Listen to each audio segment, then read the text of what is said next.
Joining us right now, well, it's always a party on Thursdays when we've got Stuart Varney, host of Varney and Company at Fox Business Network, every day at 11 a.m. Hello, Stuart. How are you? The dreaded, hated New York Giants. Oh, yeah, Excuse me? That's your town. I forgot. Yeah, well. Yes.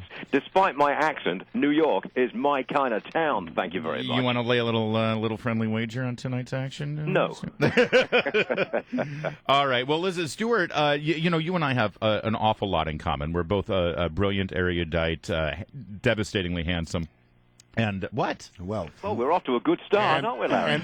And incredibly sure of yourself. But I understand we also have something else in common. I just found out over the weekend when I was in New York trying to use my credit card that it had been canceled by the bank because they said it had been breached, and I understand you have had the same situation. Precisely the same thing happened to me yesterday. Got a call from MasterCard. Somebody was trying to spend $500 on my card in Florida. Unauthorized, suspicious use of the card, so it's canceled. Point is, all of my 6 children have a credit card, a MasterCard, so all of their cards are now canceled. I'm not crying about this. I'm simply saying that these massive data breaches, Home Depot, Target, and many, many others, they do have consequences, and they're now coming to the fore.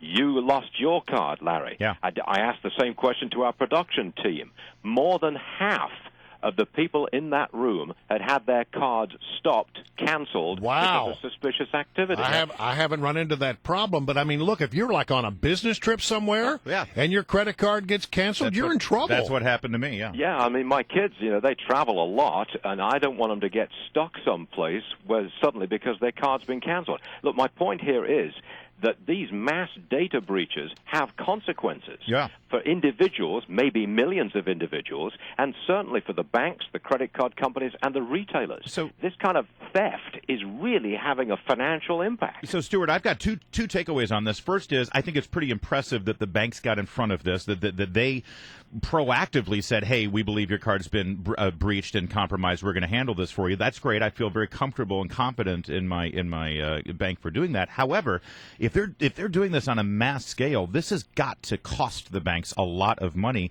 Are we going to have to be? I mean, it's a ridiculous question. Of course we are. How are we going to pay for this? Is this going to be through increased service charges? I would imagine it's going to be through increased service charges. And look, I'm not exactly sure how we will pay for it, but society will be paying for it. Yeah. If you've got mass theft, and I mean mass theft, somebody ends up paying, and that is the population at large.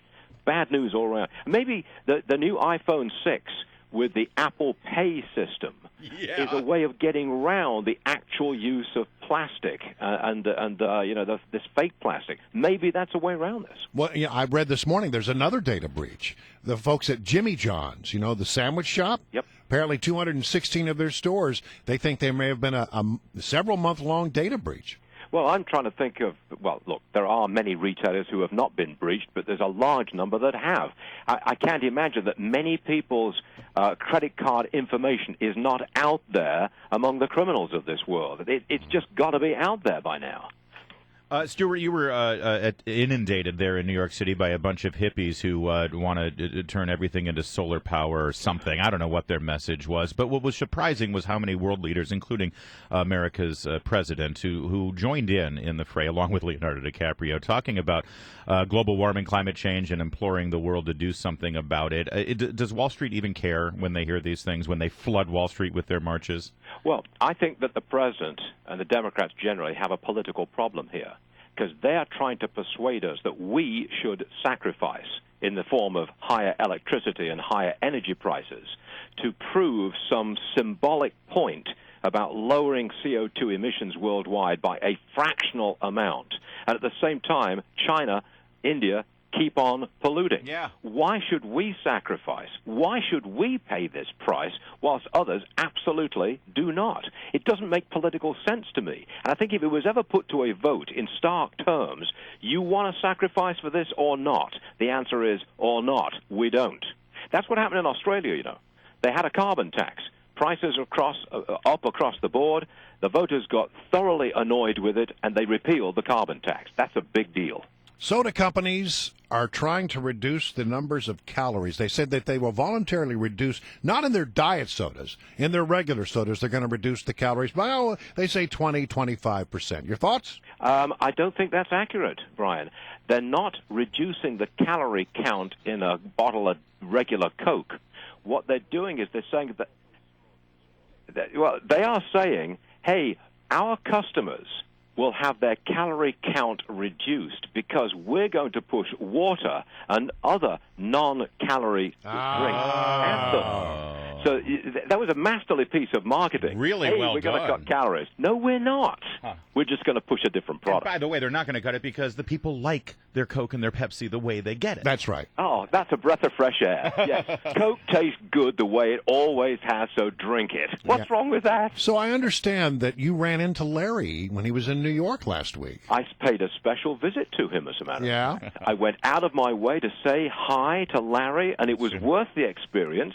And I'm now going to invite him publicly onto my program next time he's in New York. Oh, wow. I would love to do that, Stuart. That would be an honor. It's always been a dream of mine to be in Varney. I wanted to be and company. And you owe me $100.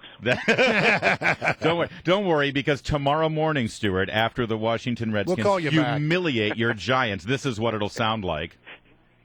Sounding awfully smug this morning. Yeah, see? Larry, you're sounding awfully smug this morning. Stuart. That soundbite's going to live in eternity, isn't it? Now, Larry, you're sounding awfully smug this morning. Yes, it will. All right, enjoy the game tonight, Stuart. All right. Good luck, guys. Always a pleasure, Stuart. Thank